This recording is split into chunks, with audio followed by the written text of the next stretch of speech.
Dabar bus atliekami Lietuvos ir Ukrainos himnai.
Lietuvos ir Ukrainos himnus atliko ansamblis Draugiški projektai.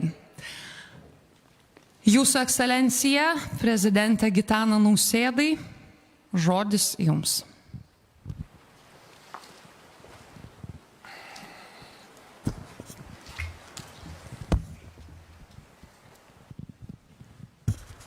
Brangieji, geriausias žmogaus savybės išryškina didžiausi išbandymai. Pasišventimas, drąsa, ištikimybė, visa jėga parodo ir pasirodo, kai jų labiausiai reikia. Šiandien man teko didelė garbė spausti ranką žmogui, kuris pastaraisiais metais patyrė daugybę sunkumų, sukrėtimų, išbandymų, kaip kariaujančios šalies lyderis. Lemiamą akimirką jis nesudvejojo ir pakilo duoti atkirtį užpuolikams. Jis ne tik įkvėpė savo tautą priešintis, bet ir iki šios dienos nepailsdamas kartoja pasauliui tiesą apie šį baisų karą. Džiaugiuosi, kad šiandien čia su mumis yra mano nuostabus bičiulis, visų mūsų draugas, Ukrainos prezidentas Volodymyras Zelenskis.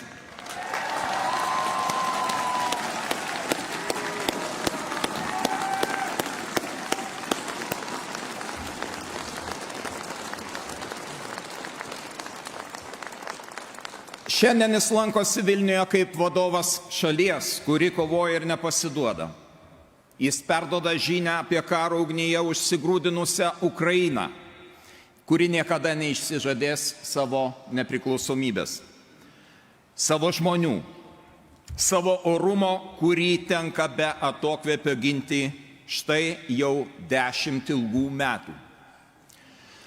Brangus Volodimirai, dėkoju už tai, ką darai. Dėkoju už tai, kad esi. Noriu, kad žinotum, jog Ukrainos ryžtas ginti laisvę įkvepia ir mus čia, Lietuvoje, ją dar labiau branginti ir stiprinti. Kartu su visais pasaulio žmonėmis, kuriems nesvetima atjauta ir teisingumo jausmas, linkime Ukrainos žmonėms stiprybės ir kuo greitesnės pergalės. Lietuvos santykis su Ukraina tampa vis jautresnis, vis nuoširdesnis, vis artimesnis. Mūsų žmonės žino, ką reiškia atsidurti Rusijos agresijos taikinyje. Todėl renkasi veikti didžios neteisybės akivaizdoje. Jie organizuoja, renka ir gabena paramą Ukrainai. Reguliariai aukoja piniginės lėšas. Reikalauja iš savęs ir iš kitų dar daugiau pagalbos Ukrainai ir ukrainiečiams. Džiaugiuosi galėdamas pasakyti, kad Lietuva šiandien yra viena iš aktyviausių Ukrainos rėmėjų. Perduodame jai tiek ginkluotės ir humanitarinės pagalbos, kiek galime. Teikiame paramą Ukrainai visais tarptautinės diplomatijos kanalais. Palaikome Ukrainos taikos formulę ir nepavargdami kalbame apie tai, kad ukrainiečiai turi laimėti šią kovą, nes nuo to priklauso viso pasaulio saugumas. Visai neseniai, praėjusių metų Liepą, Vilnius buvo tapęs kritiškai svarbių derybų dėl Ukrainos ateities scena. Džiaugiuosi, kad kartu su sąjungininkais NATO viršūnių susitikime mums pavyko pasiekti svarbių sprendimų dėl tolesnės Ukrainos euroatlantinės integracijos. Trokštame matyti Ukrainą neatsiejamą bendros vakarų saugumo erdvės dalimi. Norime matyti ją Europos Sąjungoje, todėl pasidalinsime viskuo, kuo galime, vykdant reformas ir siekiant narystės. Šiandieninės Lietuvos ir Ukrainos vienybės liudijimas būtent tai, ko nenori matyti mūsų senas, klastingas priešas.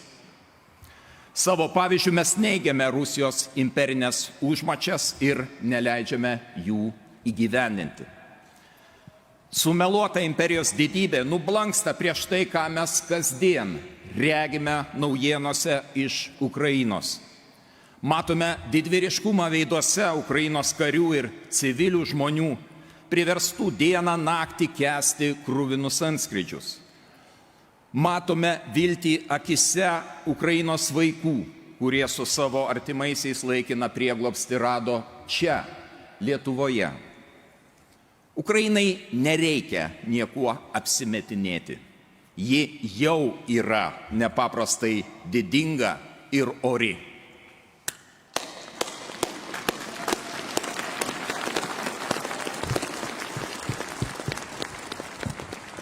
Gerbėmieji, štai jau beveik 2 metus čia, šioje aikštėje Lietuvos ir Ukrainos vėliavos yra šalia viena kitos. Kartu jos laukia didžiosios svajonės išsipildymo. Laukia Ukrainos ginklo pergalės, kuri kartą ir visiems laikams užbaigtų grobuonių siautėjimo laikotarpį Europoje. Šiandien aš žemai lenkiuosi visiems Ukrainos gynėjams ir iš viso širdies dėkoju prezidentui Volodimirui Zelenskiui už jo įkvepiantį pavyzdį. Lietuvoje mes niekada nepamiršime Ukrainos tautos žygdarbių. Visada atminsime, kiek daug jūs paaukojote ir kiek daug padarėte gindami laisvę ir žmogiškąjį orumą. Kartu su jumis būsime iki pergalės ir per amžius. Slava Ukraini!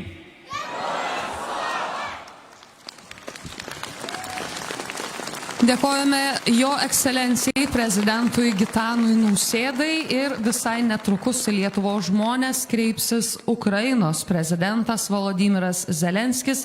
Pane prezidente, slovo vam.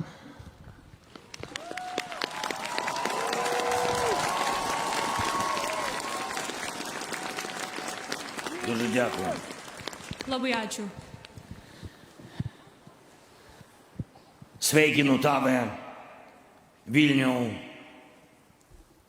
Sveikinu tave, Lietuvos tauta.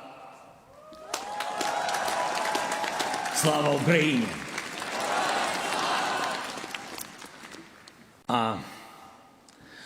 Напередодні кілька днів була особливо холодна погода у Вільнюсі. І кілька наступних днів теж можуть бути дуже холодними.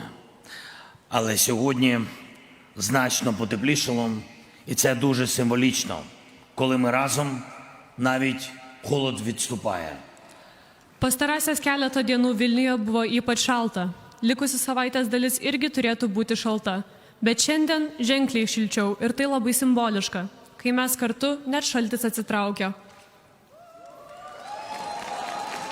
Впевнений, відступить і Росія. Esu įsitikinęs, atsitrauks ir Rusija. Ми не можемо зараз назвати конкретний день, коли це станеться. Ми не можемо зараз перелічити кожну з деталей того, як це станеться, але ми знаємо, що це станеться. Sakyti tikslios dienos, kada tai įvyks. Negalima išvardyti visų detalių, kaip tai įvyks. Tačiau žinome, kad tai įvyks. І наша свобода візьме гору. Буде такий день, обов'язково. Перший день після цієї війни. Наш день. Ir mūsų laisvė paims viršų. Tokia diena ateis. Būtinai. Pirma diena po šio karo – mūsų diena. Коли у 89-му, 90-му, 91-му роках народи Балтії першими з поневолених Москвою націй відкрито стали на шлях відновлення реальної державної незалежності, українці надихалися вашою сміливістю та вашим передчуттям майбутнього. Kai 89-aisiais, 90-aisiais, 91-aisiais Baltijos tautos pirmosios iš Maskvos pavergtų tautų atvirai žengė tikros valstybinės nepriklausomybės atkūrimo keliu, ukrainiečius įkvėpė jūsų drąsa ir nuojauta, ateities nuojauta. Ви хотіли свободи понад усе, і ви знали, що ваша свобода, коли буде захищена, визначить для вас хорошу долю, вашу власну долю. І так і сталося. І ми усі вдячні вам за ту вашу сміливість, яка так допомогла змінити історію на краще. Labiau už viską norėjote laisvės. Ir žinojote, kad jūsų laisvė, kai bus apsaugota, reikš gerą likimą, jūsų nuosavą likimą. Taip ir įvyko.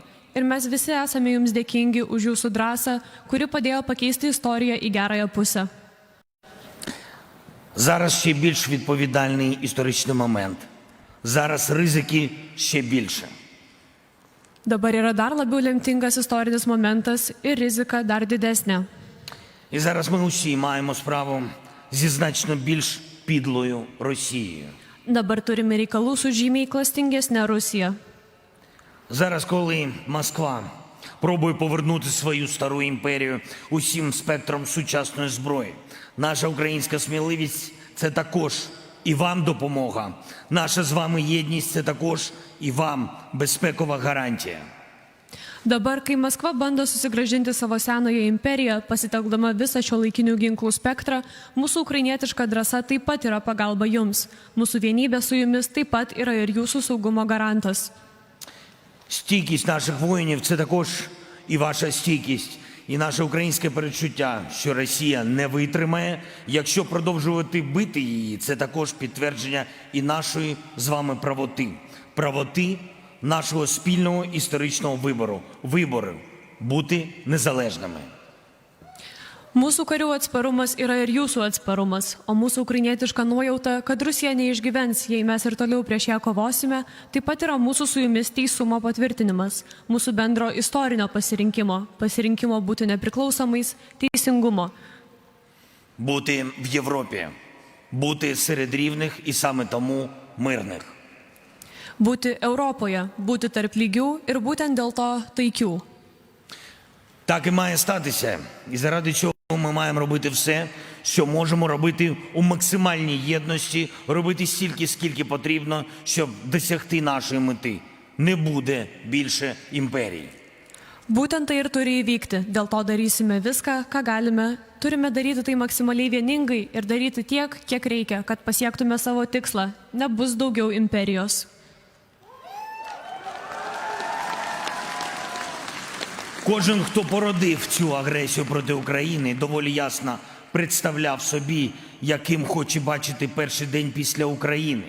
Вони мріють принизити українську націю, вони вбивають, не вагаючись, вони депортували сотні тисяч наших людей, дорослих та діточок. Вони хотіли стерти усе, на чому тримається наша культура. Kiekvienas, kuris pradėjo agresiją prieš Ukrainą, gan aiškiai įsivaizdavo, kokią norėjo matyti pirmąją dieną po Ukrainos. Jie svajoja pažeminti ukrainiečių tautą, jie žudo nedvejodami. Jie jau deportavo šimtus tūkstančių mūsų žmonių, suaugusiųjų ir vaikučių. Jie norėjo ištrinti viską, kuo pagrįsta mūsų kultūra.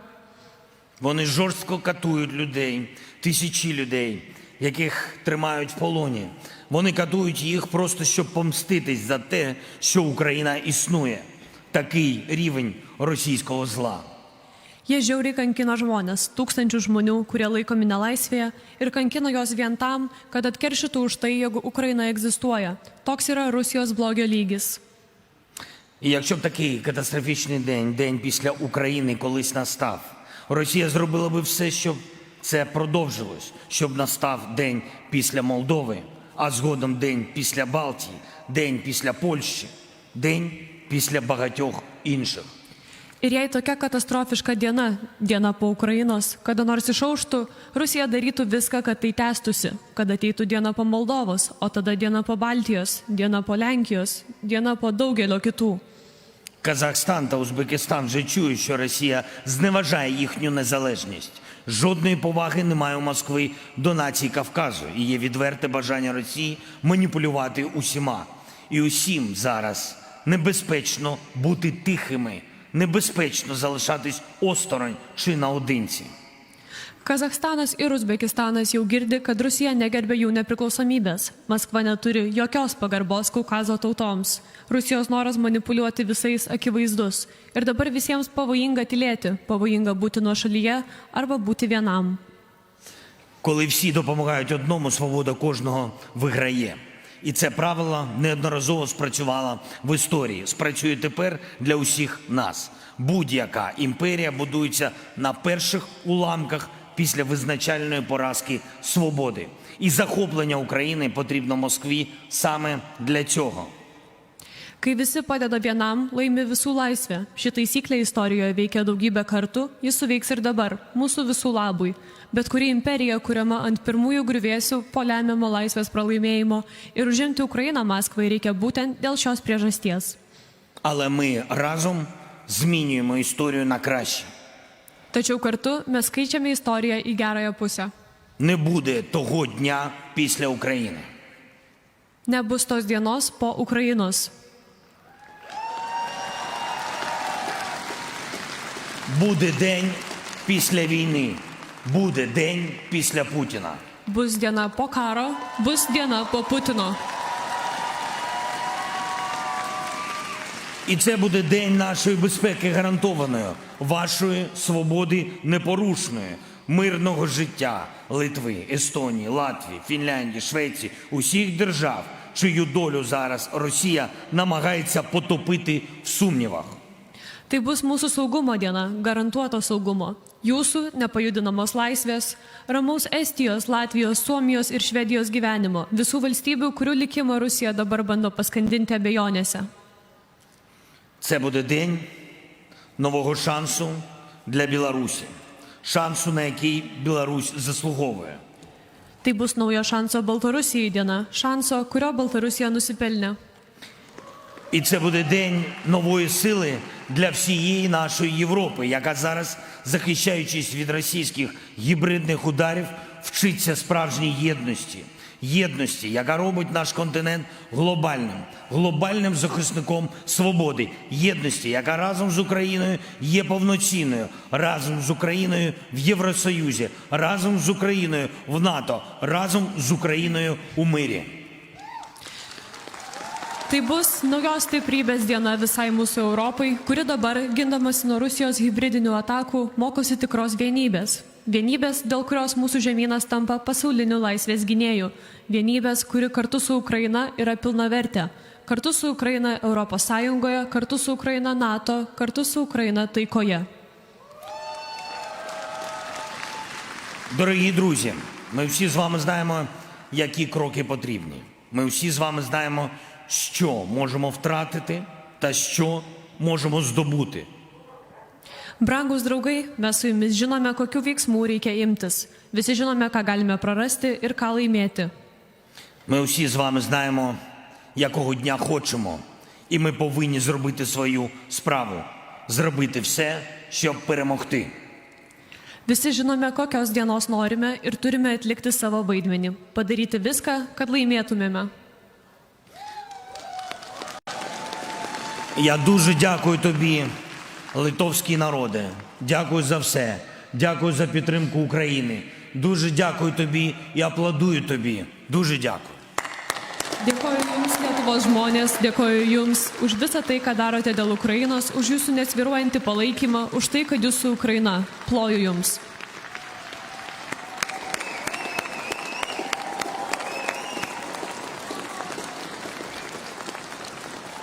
Я дуже дякую тобі, друже Гітанусе. Дуже дякую тобі, твоїй сім'ї, твоїм близьким, всім людям, які підтримують Україну всі ці довгі дні, місяці нашої війни за свободу, нашої боротьби за незалежність. Ačiū tau, Gitanai, tavo šeimai, tavo artimiesiems už šitą ilgalaikį palaikymą, šias visas ilgas karo dienas.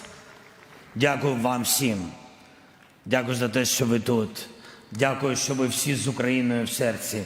Всі ці місяці, роки війни. Дякую, що ви з Україною. Слава вам! Слава Україні! Ačiū visiems Jums, kad esate čia, kad laikote Ukrainą savo širdyje šitus ilgus karo mėnesius, karo